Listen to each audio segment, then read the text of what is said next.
I'll be very honest, one of the reasons I didn't see Madagascar in the theaters is because I thought the characters were lamely designed. Maybe I was just too used to the Disney stuff, but I just thought they looked kinda cheap. So I didn't see it or any of the sequels, and I avoided it for a while. But when Dreamworks-uary, yeah, I'm still calling it that, came around, naturally, I had to watch it. And you know what? It wasn't that bad. I think the real strength of it comes from the animation, the humor, and the fact that I legitimately didn't know where it was going. And I love movies that can do that, especially considering where it started out. In a zoo, we see a lion, a zebra, a giraffe, and a hippo. The zebra, played by Chris Rock, is anxious to get out of his environment and into the wild. And a group of penguins are planning to escape the zoo and head for the Antarctic, and advise him to follow his dream and break out as well. But his friend the lion, played by Ben Stiller, a giraffe, played by David Schwimmer, and a hippo, played by Jada Pinkett Smith, don't keep a close enough eye on him and allow him to escape. This forces them to try and hunt him down, which results in them getting captured, thrown in boxes, and accidentally ending up on a deserted island.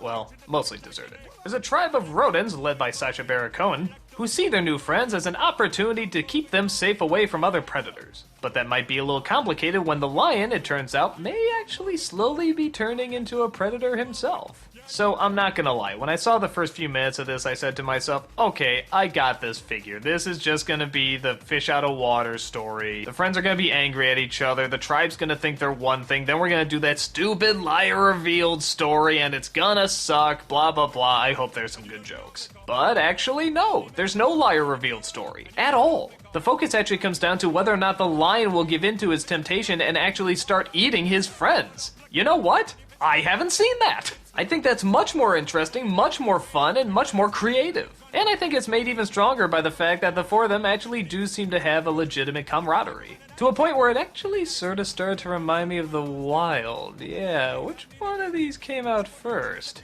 Is this another Bug's Life and Ants thing all over again? Well, anyway, the one thing this has over The Wild is the speed of the animation. I mean, there is just a lot of energy to it, and they're trying hard to make the comedy come from just the mere movement of them. And a good chunk of the time, it really works. The penguins are also a lot of fun, and as expected, they pretty much steal the show. Everything they do is sort of like ninjas or secret agents. I've seen both spin-off shorts and a spin-off series based on these characters, and you can definitely see why. They're very enjoyable. While I don't think Madagascar is anything fantastic, I will admit it did have me laughing a lot of the time. The story did sort of have me guessing, and it's definitely bright and colorful and has a lot of great stuff for kids. I think it's a pretty decent family flick. It's smart, it's funny, it's entertaining. I don't think it's a classic by any means, but I think it's a lot of fun.